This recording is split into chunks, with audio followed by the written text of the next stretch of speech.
everybody, this is Mr. Shaban. Today we're going to complete the lesson of reactivity. In today's lesson we're going to talk about the reactions of metals with diluted acid. We have taken earlier how the metals reacted with the oxygen, and we said they are reacting differently based on their reactivity.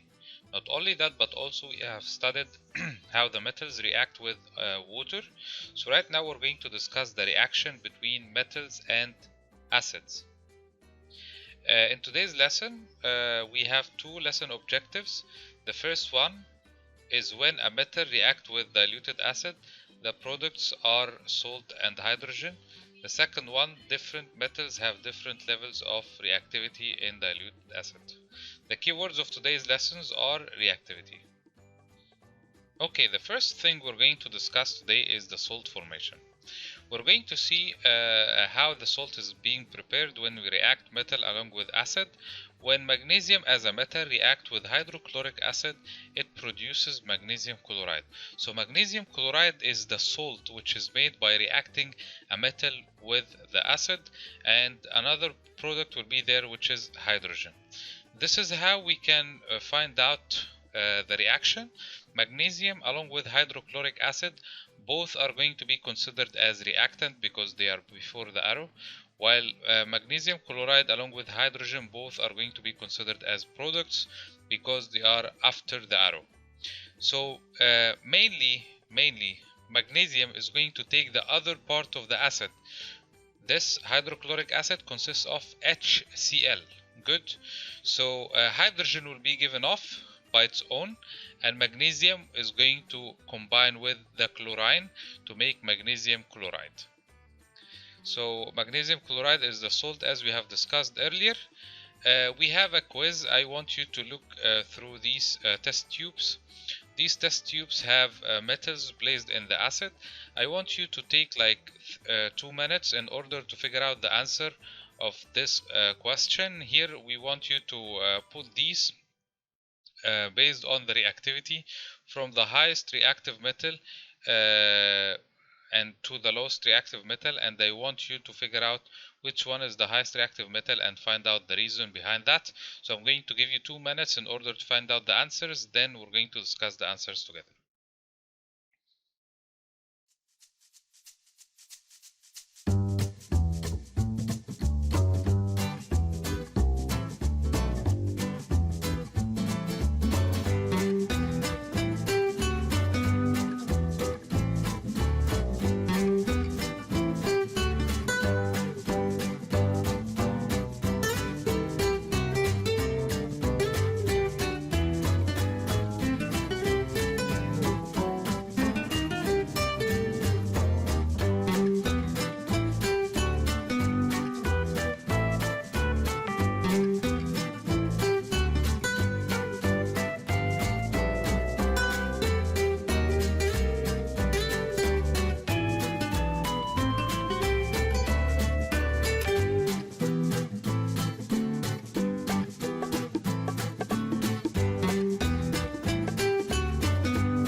Okay guys, as you can see here, the metals have different behaviors when it comes to the acid and in contact with acid. Here you can find lots of bubbles being produced. Here less bubbles, here little to no bubbles. Here we have no bubbles at all. So from these four test tubes, you remember last lesson we said in order to figure out the reactivity between the metals, you need to count the number of bubbles produced per minute. So without counting, you can look at the test tubes over here. This has the maximum number of bubbles, and this has the second highest number of bubbles. This is the third highest number of bubbles. This has no bubbles. So the answer for this question, the first test tube is going to be the highest reactive metal. Then this is the second, third, and fourth. And this is the highest because it has produced a huge number of bubbles within a certain time interval. Okay guys, this is the course book questions. I'm going to give you 2 minutes in order to figure out the answers for these questions, and then we're going to discuss the answers together.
Okay guys, time is over. Let's discuss the answers together.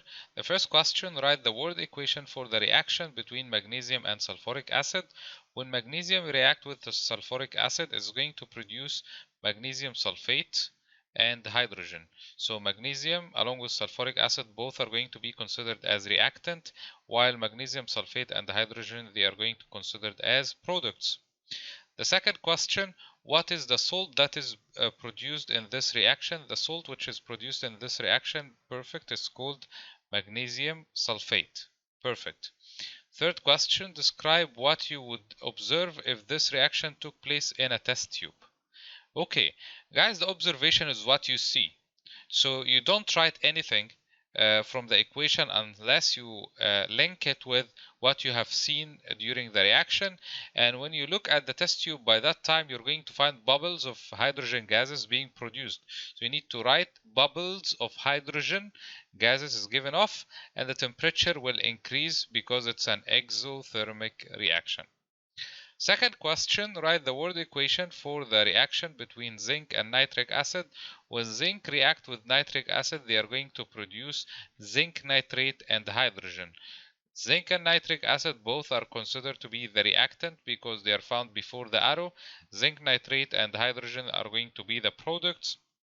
because they are found after the arrow. And over here we have the salt, which is perfect, the zinc nitrate.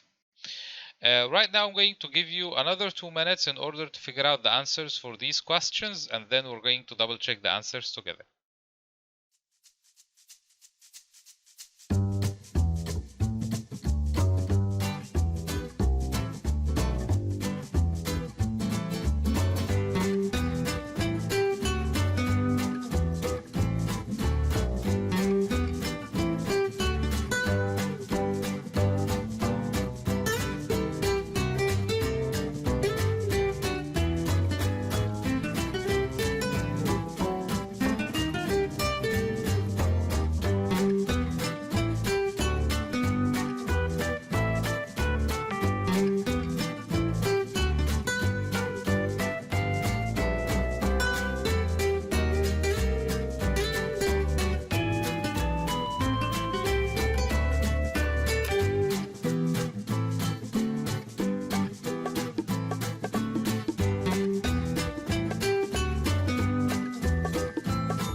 Okay guys, time is over. Let's double check the answers together.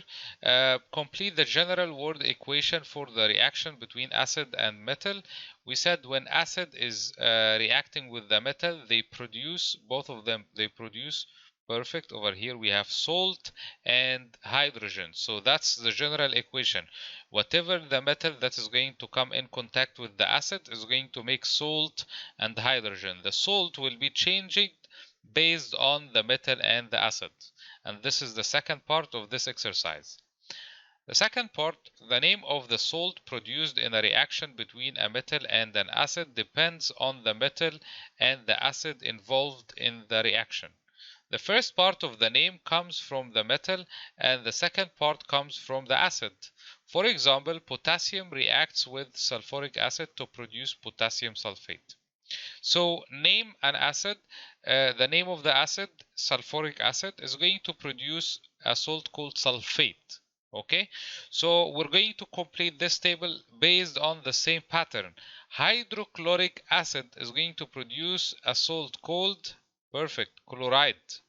Nitric acid is going to produce a salt called nitrate. Perfect.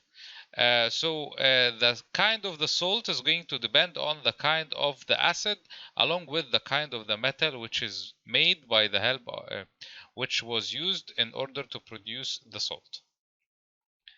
This is the other exercise. I'm going to give you 1 minute. It's matching, basically matching.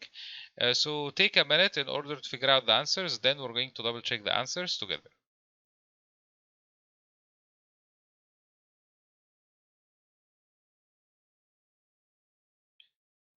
Okay guys, time is over. Let's double check the answers. Hydrochloric acid, this should be matched with, perfect, with HCl. Nitric acid, this should be matched with HNO3, perfect. Sulfuric acid should be matched with H2SO4, fantastic. Here we have a metal along with acid and we're requiring salt. the salt name. When sodium react with hydrochloric acid, remember the previous exercise is going, hydrochloric acid is going to produce chloride salt, and we have over here sodium as a metal, so we put sodium next to chloride and we're going to have a sodium chloride salt. When zinc react with nitric acid, both of them are going to produce zinc nitrate. Perfect. When magnesium react with sulfuric acid, both of them are going to produce excellent magnesium sulfate. Aluminum with hydrochloric acid, aluminum is going to produce aluminum chloride. Silver with nitric acid, both of them are going to react together to produce silver nitrate. Lastly, copper along with sulfuric acid, they are going to react together to produce copper sulfate. Fantastic. I'm so proud of you because you have got the answers correct.